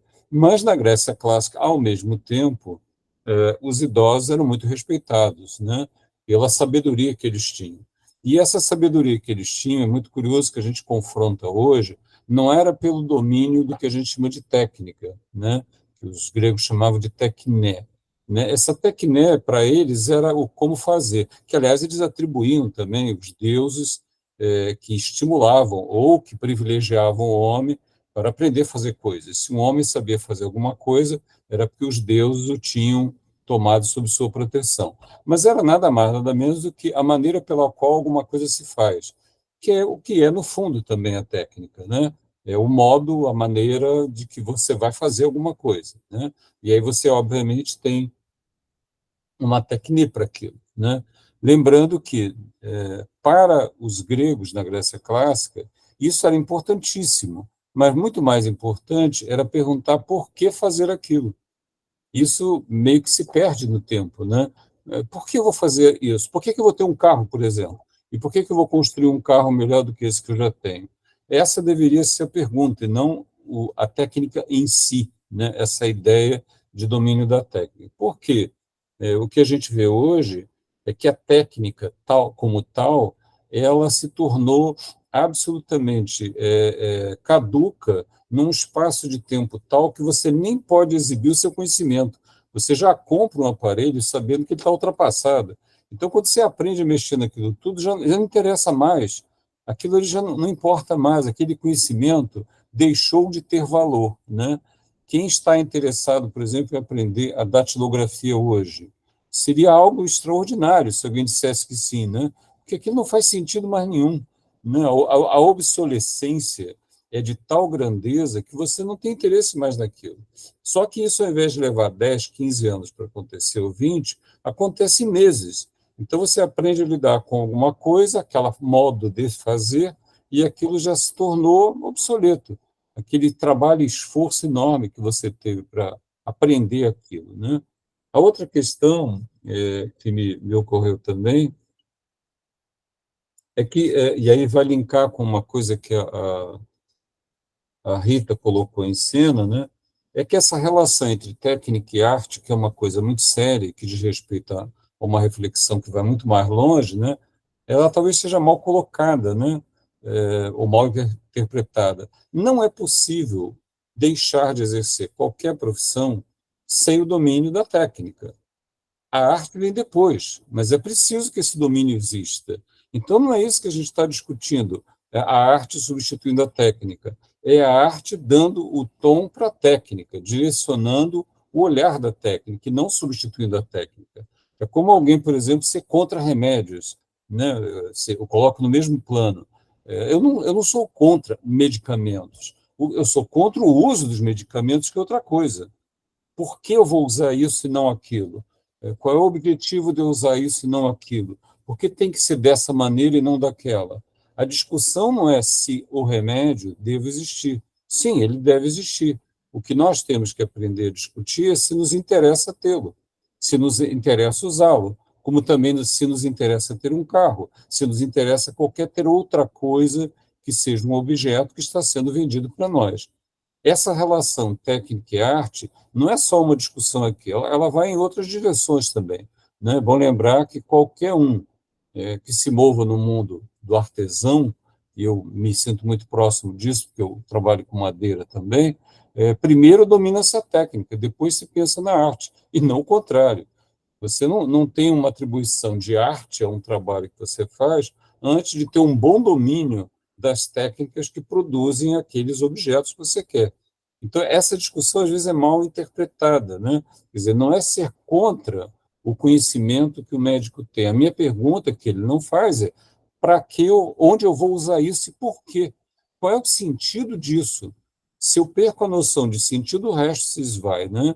Da mesma forma também, quando você usa o termo de empatia, que foi colocado também em cena, não é você chorar ou sofrer profundamente com o outro, do ponto de vista médico, mas é compreender o sofrimento do outro, é entender que aquele ponto de vista ali daquele sofrimento requer um tipo de linguagem e um tipo de abordagem que você não está tendo, né? Você não pode ser tecnicista ao extremo e esquecer que você está diante de uma pessoa que, obviamente, está lidando com aquilo do ponto de vista emocional.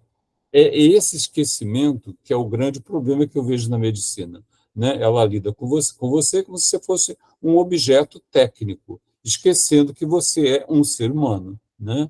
E aí eu lembro, para talvez encerrar, né? Uma outra observação também, em função do que a Rita colocou, e, na verdade, a ideia de colonização da medicina, isso também foi colocado em cena. Lembra a gente de, assim, existe uma razão que a medicina coloca em cena. Eu prefiro pensar que existe uma racionalidade técnica derivada de uma razão que a medicina transformou em razão. Eu quero dizer com isso que a racionalidade técnica da medicina acabou ocupando o lugar da razão, como se fosse a sua única possível expressão, né? A expressão que ela dá na medicina é de uma racionalidade técnica, ponto, só. O equívoco é imaginar que isso é a expressão de uma razão, né? Uma razão que deveria ser soberana. Não, isso é uma racionalidade técnica derivada dessa ideia de razão, que obviamente tem raízes iluministas, né? Bom, e a última coisa que eu queria chamar a atenção, e tem a ver também com o que a própria Rita colocou em cena, é que essa razão, ela não abarca uma parte da vida, né? Como ela se deriva de um sistema econômico que é tentacular, né? O capitalismo é um sistema de sistemas que abarca tudo, né? Quando você imagina uma mudança, ou ela é estrutural ou ela não é. Não existe uma outra maneira. Eu até gostaria que houvesse, mas é impossível imaginar uma mudança que não seja também estrutural no capitalismo, né? Eu hoje de tarde estava lendo uma resenha, não vou discutir porque não é o nosso tema, a partir de um livro do Bruno Altman, que acabou de ser lançado, sobre contra-sionismo. É um livro interessantíssimo, ele é um judeu, está remando contra a maré e mostrando que o sionismo em Israel é realmente algo a ser extirpado. Não é possível imaginar que haja qualquer chance de paz em Israel se o sionismo não for retirado de cena. Não há negociação com aquilo, né? O sionismo ele prega exatamente a ideia de que um determinado grupo, que são os judeus, deveriam ser uma espécie de raça eleita, passivo de poder colonizar a região toda em nome de alguma coisa que faz parte da estrutura deles. Ele disse, isso é inadmissível. Não há negociação com esse tipo de gente. Não é possível negociar com o sionismo. Só a defesa dele, que está levando ele a ser muito agredido, é exatamente essa. Não se negocia com o sionismo. A mesma coisa eu posso dizer para o capitalismo. Eu sinto muito, mas não há uma negociação possível que a gente possa transformar, maquiar o próprio capitalismo para que ele se torne um pouco melhor e a gente consiga viver melhor. É uma necessidade estrutural mesmo, viu, Rita? É lamentável e é triste que tenha sido a nossa geração, né, nesse momento, a gente viveu o tamanho da crise que a gente está vivendo. Mas é preciso pensar estruturalmente, né, o que não é nada fácil. Então, eram só algumas observações pontuais que eu gostaria de fazer. Passa a palavra, Fernando, alguém quiser. Beleza, Jorge. Está aberto aí para quem quiser refletir, pensar. Só falar uma observaçãozinha, que, na verdade, eu sempre, começando a escrever, né, sobre técnica, Fernando sabe que eu já li muita coisa, desde lá do... Enfim. Eu tenho sempre essa preocupação de, obviamente, né, eu não sou contra remédio, eu não sou contra todos os exames possíveis e imaginários, acho que são super válidos.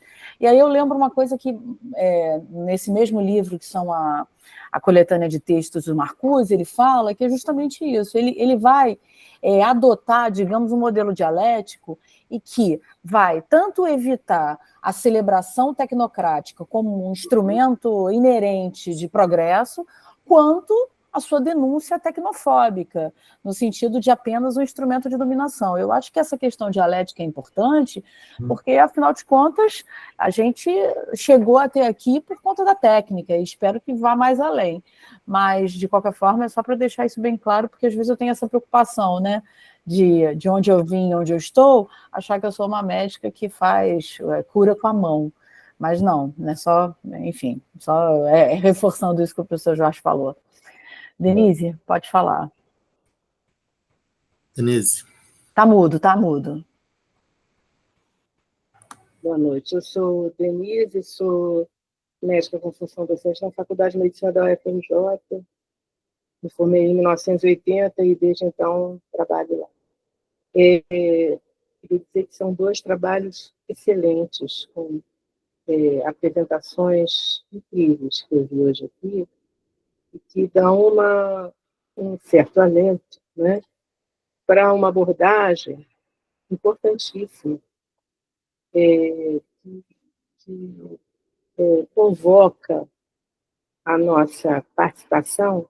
Se a gente lembrar, Jorge, do ponto de vista macropolítico, e hoje a gente fala da Big Pharma. 50% do mercado da indústria farmacológica é americano. Sim. E tem a sua base no Departamento de Defesa, na questão dual da guerra. A guerra é que fornece material, e aí dá uma certa ambiguidade para os incautos da guerra, né? Os benefícios da guerra.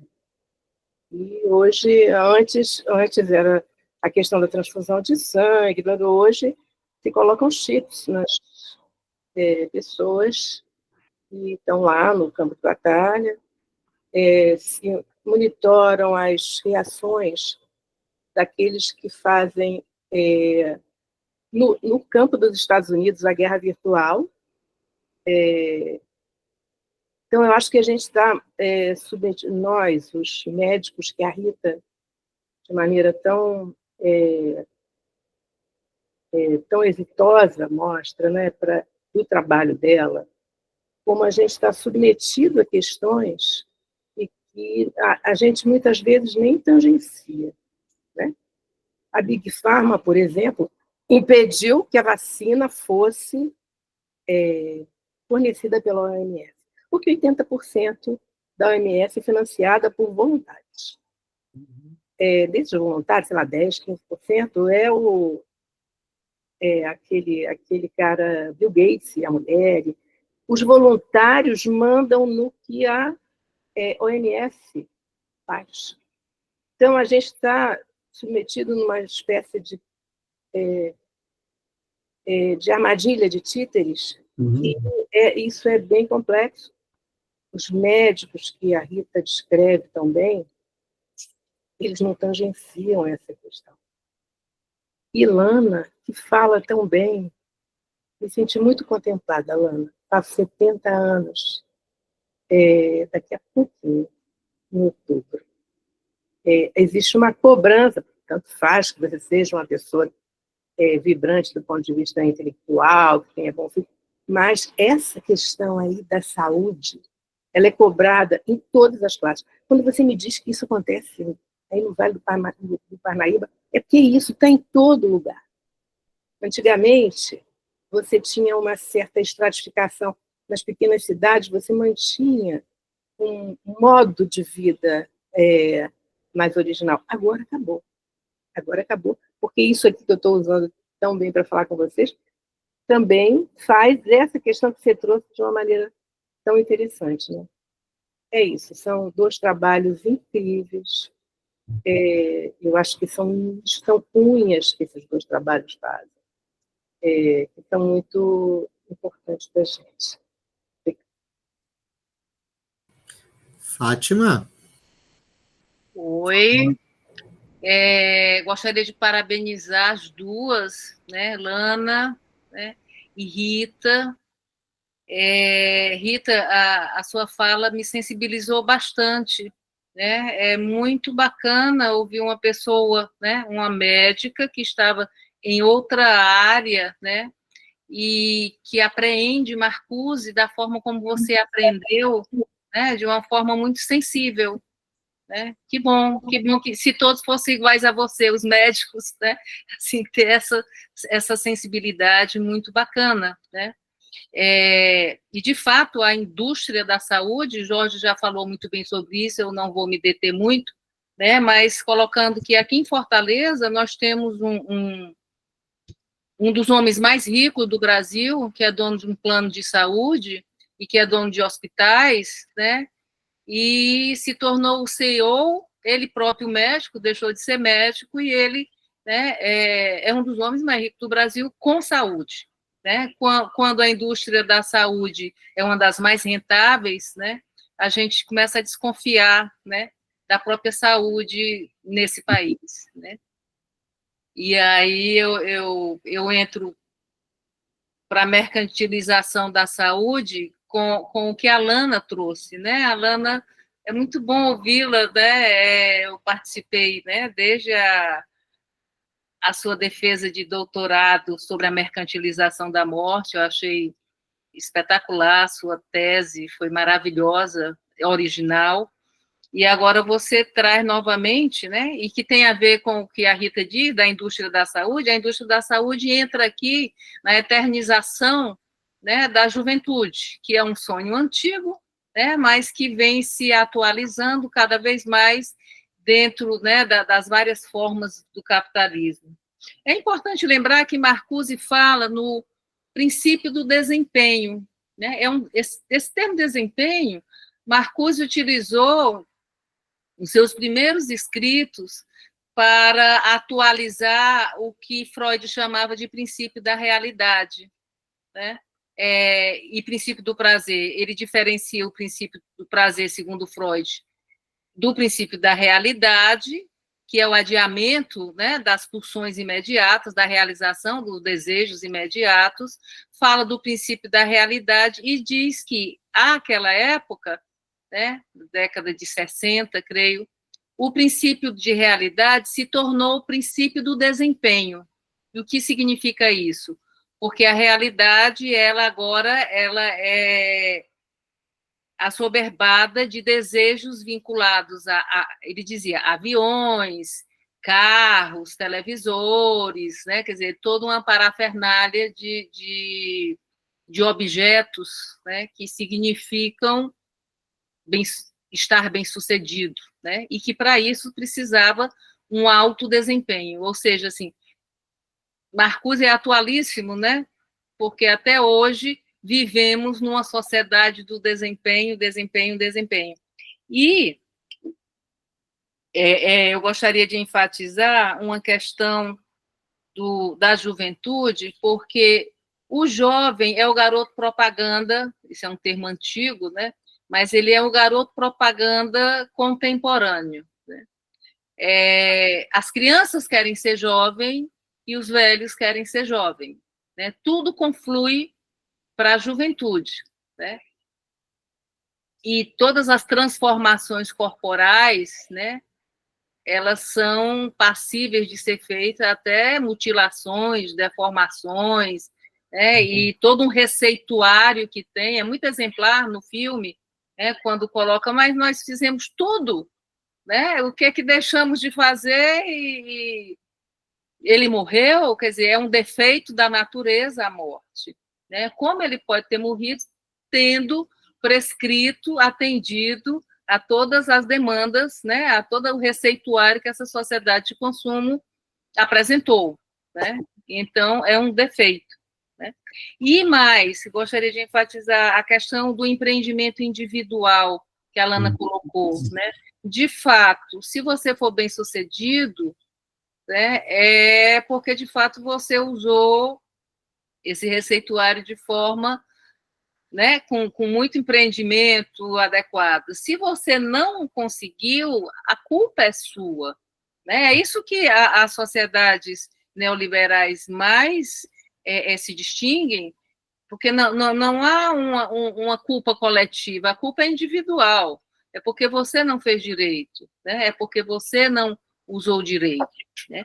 E isso se extraia não só para as classes altas, classes médias, né? Eu quero até lembrar que existem nichos de mercado que são para várias classes sociais, para várias etnias, né? Você tem toda a indústria do cosmético que é vinculada à raça negra, né? Que são os cachinhos ficarem mais naturais, né? Imagina, você usa um produto químico para os cachinhos ficarem mais naturais. Baudrillard brincava muito com isso, a questão da personalize você próprio o seu apartamento. Quer dizer, né? São as contradições do próprio sistema. Então, só lembrando que o mercado não deixa de fora os menos validos. Eles têm pseudomarcas, eles têm... Eu fiz pesquisas sobre marcas, né? E você tinha as marcas das comunidades de favela, eles tinham as marcas dele, né? Quer dizer, há vários níveis nisso, né? É claro que os produtos de alta qualidade são os dos privilegiados, mas a tudo o mercado abarca, né? E, de fato, né, sempre no propósito, no objetivo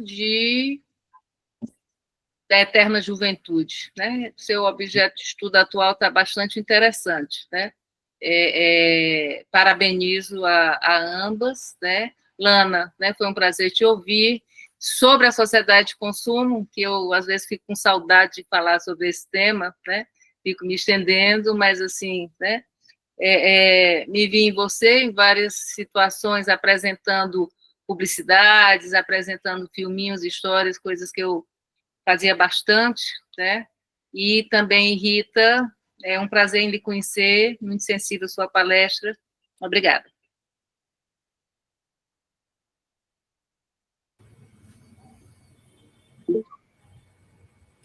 Lana? Só comentando rapidamente, Fátima, que você falou, aquela questão, todos estão inseridos no mundo do consumo, né? Ou consumindo ou sendo consumidos.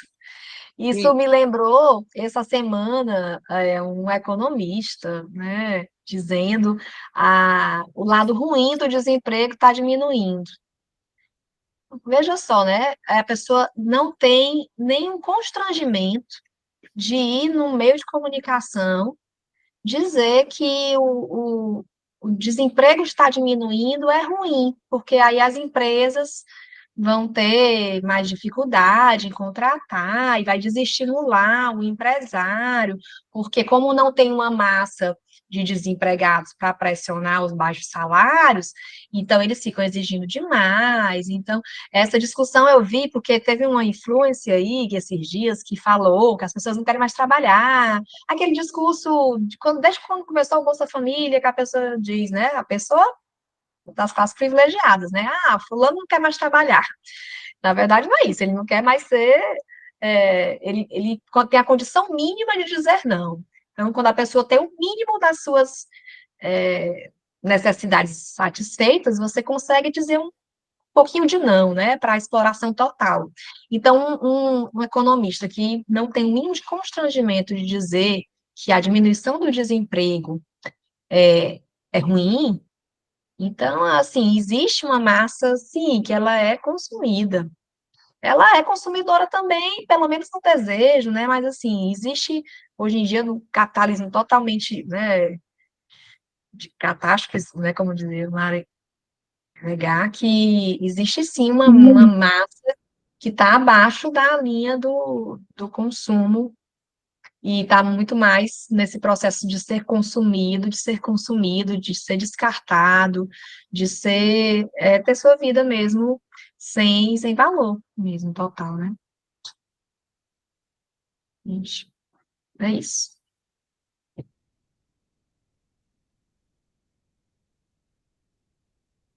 Eu estava aqui me lembrando, há muitos anos atrás, dá para rastrear e ver. Existe um filme com o David Bowie chamado A Fome de Viver. Eu gosto muito desse filme. É um filme muito antigo, tem algumas décadas, E ele tem uma característica interessante. Eu acho que foi um dos primeiros filmes que colocou a ideia de vampiro em cena. Na verdade, eram 3 ou 4 atores até muito conhecidos, ele era um deles, e eles faziam exatamente o que os vampiros fazem. Mas há uma diferença monumental, se você comparar o que a gente pensa hoje. Eles eram tristes, melancólicos e não gostavam nada daquilo que estava acontecendo. Eles se sentiam extremamente entristecidos por ter que fazer aquilo. Havia um profundo mal-estar em viver tanto. Eles não conseguiam morrer, né? Na verdade, a história gira em torno da ideia de um grupo de pessoas que, por serem vampiros, não morriam, né? Então, eles viam as pessoas com quem eles se relacionavam envelhecer e morrer, mas eles não morriam. E é curiosíssimo, esse filme que está lá no passado, que pode ser repensado, poderia ser o contraponto do que se diz hoje. Esse filme não faz parte do imaginário de hoje. Hoje as pessoas efetivamente não têm esse constrangimento. Elas querem viver pelo imaginário eternamente. Não há o constrangimento, mas por que eu vou ter que viver tanto? Né? Por que eu vou viver eternamente? Né? Não vou ser extinto, né? Como qualquer ser humano. É interessante como o imaginário, às vezes, pode ser confrontado por filmes, né? Que são de época e que marcam uma forma de pensar a vida, né? E uma última coisa minha, pelo menos, como isso é um curso, né, a gente indica coisas, cada um segue se quiser, que é o livro do Ivan Illich, né, A Expropriação da Saúde, que é fenomenal. Eu considero um livro escrito em 1975. Ele continua de pé até hoje, né? Na verdade, é um livro que tem um subtítulo de Nêmesis da Medicina. Não cabe aqui nem há tempo discutir por que ele colocou esse título, né? Chamando uma deusa da Grécia para ajudá-lo nas suas reflexões, mas é um livro que tem reflexões que estão absolutamente de pé. Você lê, você tem a sensação de estar lendo alguma coisa que foi pensada para o tempo presente, né? Vale muito a pena voltar a esse livro e lê-lo com calma e imaginar como é que ele conseguiu projetar esse mundo do capitalismo para frente da maneira tal como a gente está vendo agora, né? A mesma coisa o Marcuse, né? Imaginar como ele naquela época olhou para frente e disse: isso vai dar errado, né? Quer dizer, não pode dar certo um sistema que transforma tudo em mercadoria, e muito menos a saúde, né? Que lida com aquilo que é de mais frágil no ser humano, o medo de morrer, né? Quer dizer, não existe nenhum apelo mercadológico mais poderoso do que esse: ameaçar alguém de que se ele não fizer aquilo, ele morrerá, envelhecerá e morrerá, né? A velhice como antessala da morte, e logo depois a extinção, não importa, né? A discussão que se faça depois. Mas isso é uma arma muito poderosa, né?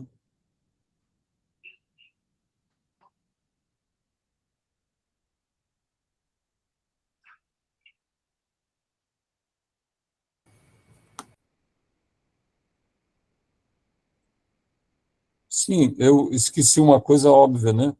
Eu gostei imensamente da apresentação da Lana e da Rita, né? Cada uma a seu jeito, a seu modo, né? Acho que houve um crescimento na própria reflexão de cada uma a seu jeito, né? E são reflexões de uma importância enorme. Eu gostei imensamente das duas apresentações. É óbvio que o nosso tempo é muito limitado, a gente vai fechando, né, o tempo, mas a gente levantaria um número enorme de questões aqui para serem discutidas, né?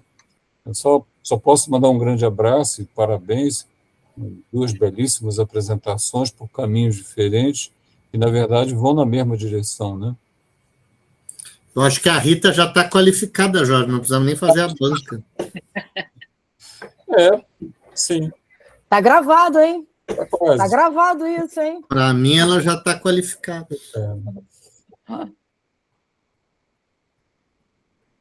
Obrigada a todos, obrigada, Lana, professor, as palavras gentis, Fernando, por já ter me qualificado.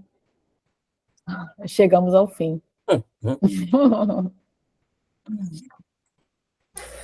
Pessoal, então vamos encerrando, né? Por aqui, já deu 9 horas. E queria, então, agradecer aí também mais uma vez, né? Pela brilhante exposição de Alana, Rita, né? E nos encontramos semana que vem, né, para mais um encontro, terceiro encontro do nosso curso. Tá? Esse evento de hoje também, como vocês sabem, né, ele foi gravado, então a gente vai disponibilizar lá no site, no canal do NEIFEX, né, a aula.